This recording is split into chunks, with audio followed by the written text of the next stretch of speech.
last speaker in this opening round is our Sheriff, Santa Fe Sheriff, Greg Solano. I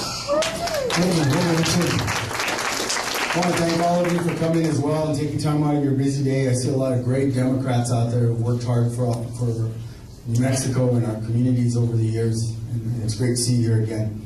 In case anybody doesn't know me, I'm the sheriff here in Santa Fe. I've been married 25 years to my lovely wife Antoinette in the back, who campaigns very hard for me, and she's back there doing that now. I have 2 children and 2 grandchildren. I'm a former city police sergeant and union president. I was the president of the Santa Fe Police Officers Union, and the first union president in the city of Santa Fe, because I worked hard to get our first collective bargaining ordinance passed in the city of Santa Fe back when we were trying to get the union started. I'm a former vice president of the FOP, and now have got 15 years in law enforcement.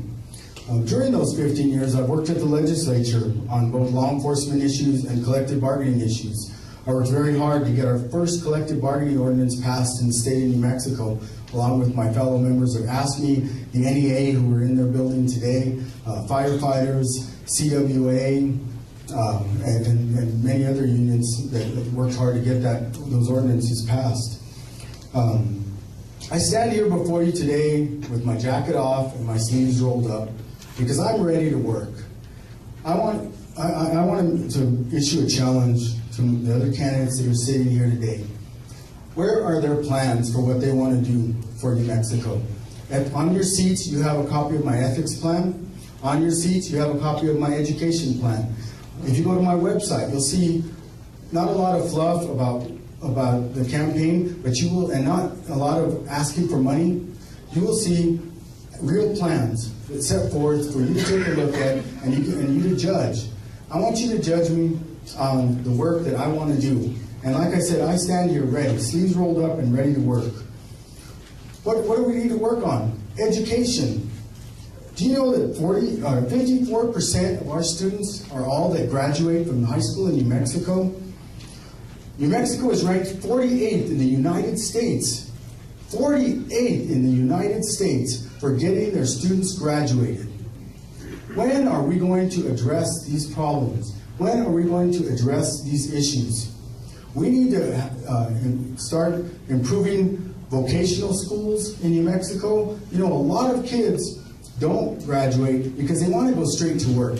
They don't want to go to college.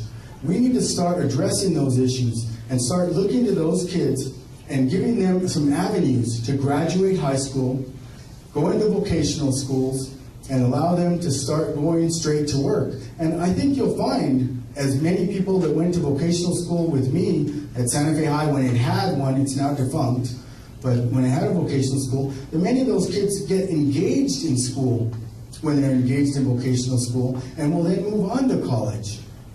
Now, there's a lot more to my education plan, but I propose adopting a group that's called America's Promise Alliance, and they propose 5 promises that we should make to our children to promote graduation. Those 5 promises are caring adults, safe places, a healthy start, an effective education, and opportunities to help others. That's just a small part of my education plan. Now let's look at ethics, which New Mexico sorely needs.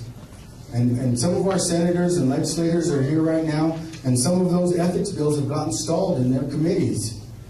And we need to put a stop to that. We need an ethics commission, and we need a strong ethics commission. And we need an ethics commission that does have power to go out and make sure that our politicians and the people that we entrust with our tax dollars are doing a good job. Thank you.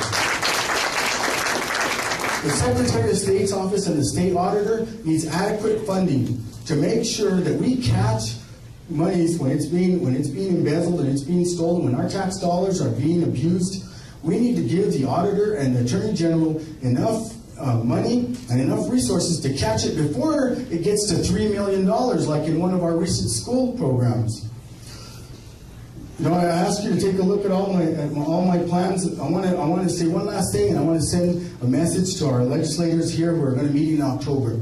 We are not meeting with our unions, and we are not talking to them about what we need to do to address the shortfalls in our budget. And that's why we have unions. The state employees need to be part of the solution and not be handed down just an order from up at the roundhouse. So thank you. I appreciate you coming here, and please visit my website, www.solanoltgov.com.